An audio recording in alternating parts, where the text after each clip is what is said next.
Здравствуйте, меня зовут Арсен Карчулак. Я живу в самом маленьком городке мира. Полюс холода, город Верхоянск. Мне 8 лет. Я учусь в 1 Б классе.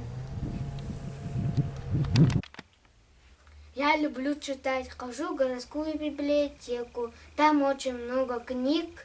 И особенно моя любимая книга издательства Бичик. Мне нравятся книги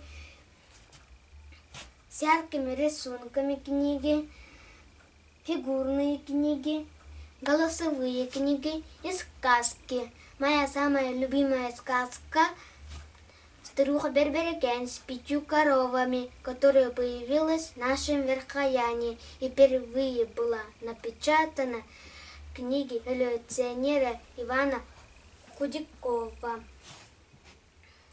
в 19 веке. А может, тут старуха Берберекен искала своих коров и нашла необыкновенную хвощ-травинку, которая превратилась в девочку. Мне очень понравилось, что у старухи Берберекен появилась дочка.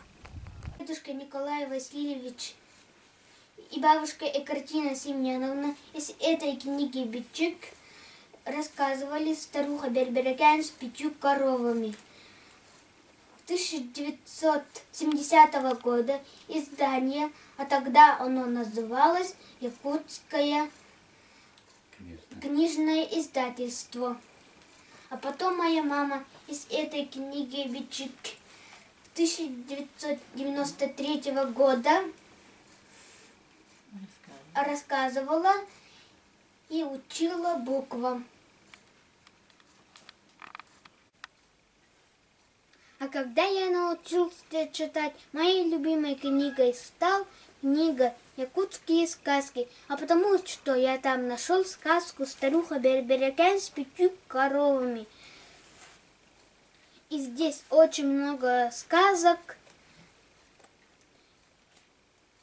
и красивых рисунков.